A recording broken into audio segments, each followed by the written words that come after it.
The horrendous story of Countess Ilona's bizarre anniversary party, which later came to be known in certain elevated Habsburg circles as a werewolf reunion, is one for whose truth I am prepared to vouch with my life. Indeed, with my honor. 4 distinguished guests had been invited to Countess Ilona's castle in Hungary. 4 men who had been important to her in Budapest during those years as a cafe entertainer and courtesan. But then she married the abominable Count Anton Tirch, an aristocrat as notorious for his perverse cruelty as for the eccentricities of his private life. Count Tirch had died in what was discreetly referred to as a hunting accident, less than a year after the wedding. And only a few weeks after the birth of the Countess's beloved only son, Bela, the young Count Tirch, an angelic boy with a strange craving for candied fruit. Indeed, so little time had elapsed between the beloved son's baptismal rites and the hated father's funeral that the Countess's guests could not be sure which of the 2 events, now 10 years past, they had been invited to celebrate.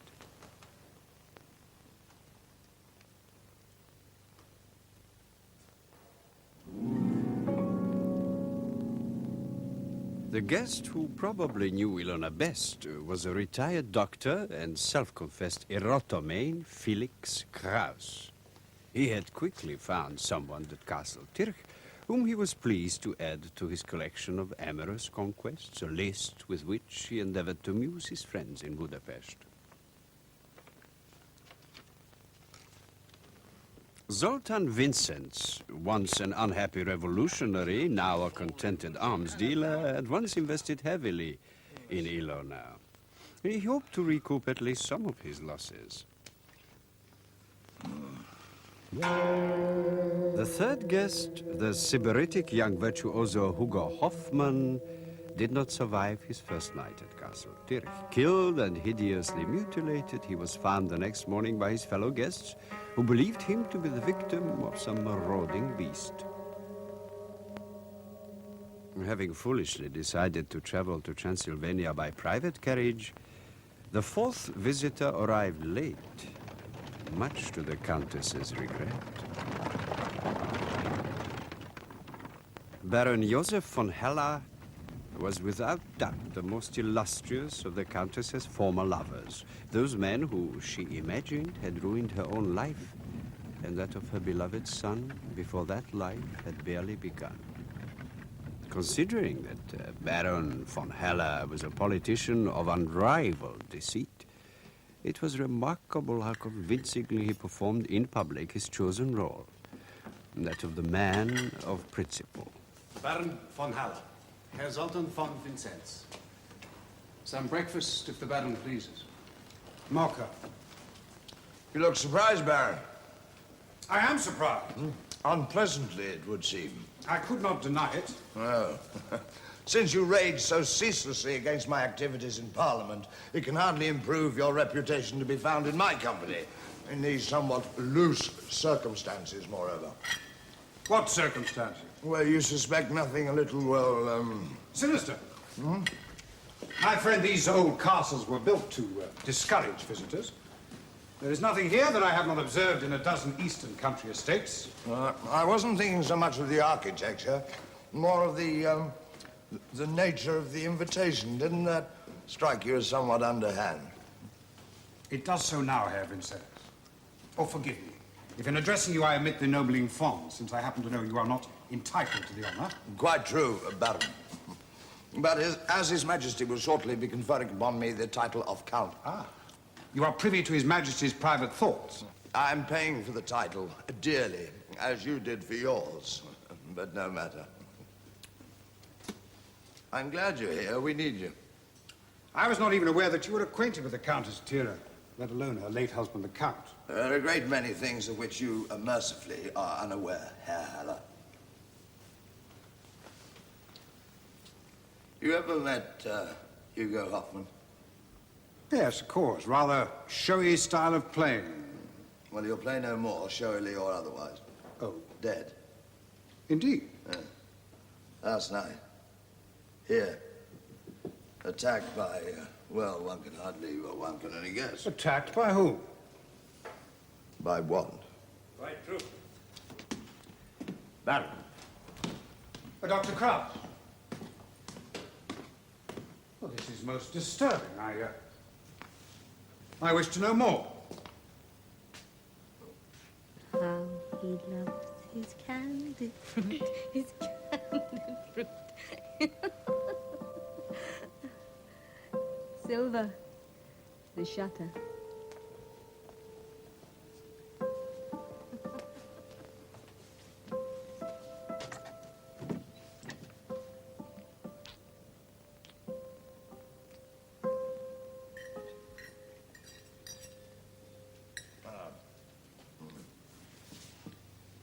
Bon appetit, mon vieux.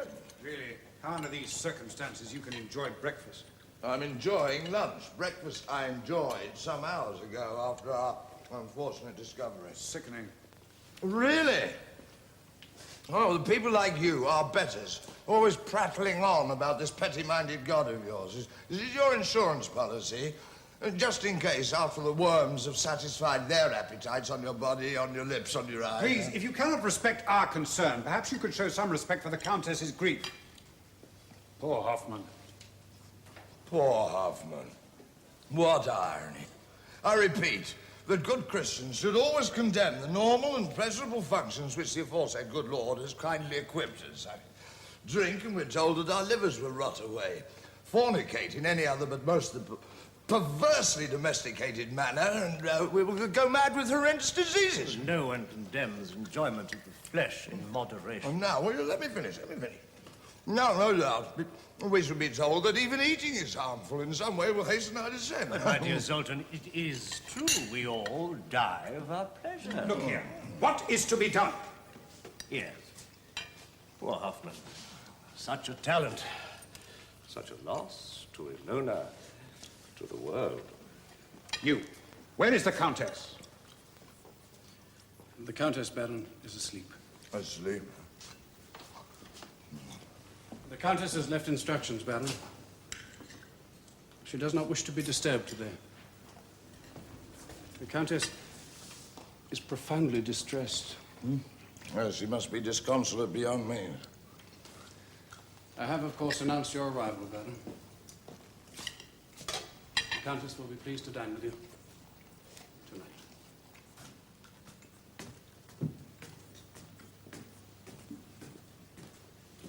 She loved him best, you know, Hugo.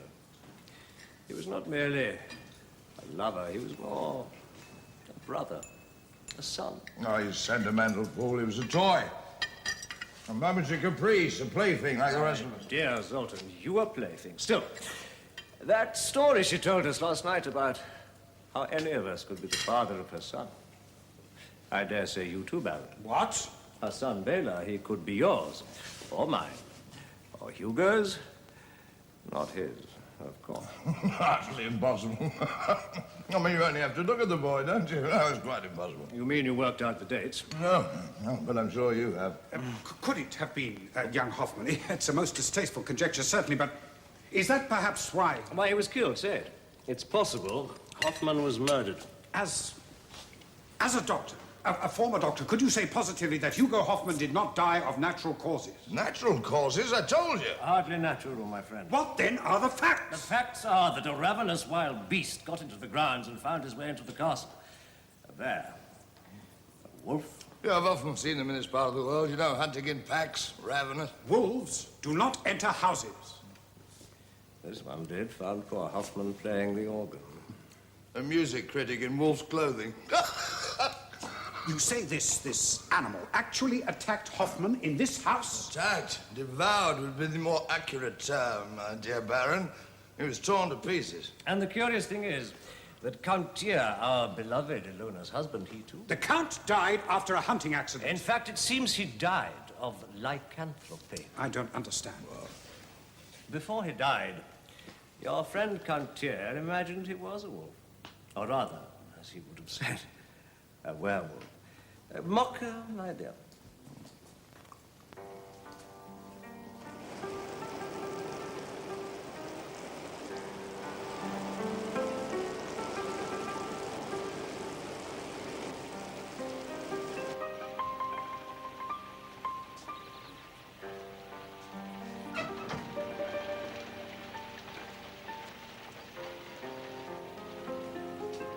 Yes. I hear the music. The music in the dream. Silver, what is undead? What? Who is undead? Are you?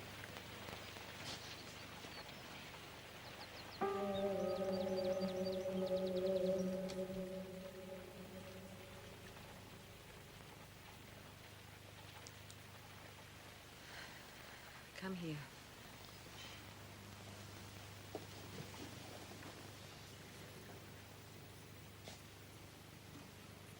Forgive me.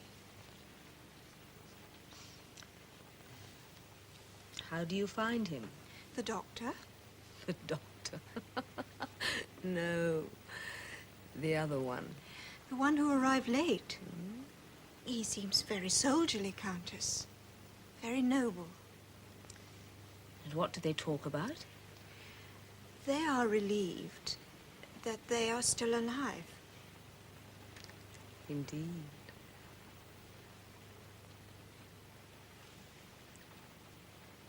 Never have a child. Never have a child.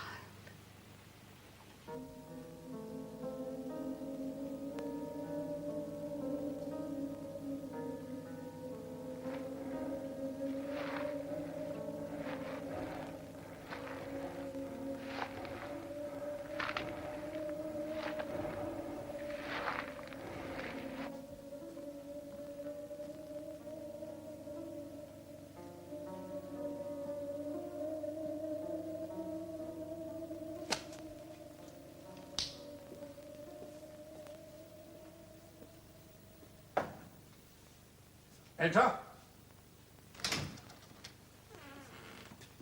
It is cold. Light the fire. Yes, madam. Wait. Answer some questions. Has anything like last night's tragedy, has anything like it occurred before at Castle Tyr? Not to my knowledge, Baron. Your master, I am now informed, was also attacked by wolves, allegedly an accident during a hunt. I entered the Countess' service after the death of the Count. We all did. You will tell me the truth, fellow. Wish to see me, Baron? Now, Dr. Kraus, I see I'm forced to take charge of this regrettable affair. There will be a thorough investigation. I shall personally make out a report for the authorities. For a start, you will immediately send for the police. Forgive me, Baron, but they would not come. Not to Castle Tyr, sir. Why not? No, never. Oh, it is tradition. Then send to the village for a coach. There is no coach, Baron. Rubbish, a perfectly sound coach. Fetch me from the village. But the coachman met with an accident last night. Then saddle up some horses. I have no horses, Baron. I think Andrash is telling us the Countess does not wish us to leave. Are you not, Andrash? The Countess, gentlemen, wishes your every order to be carried out to the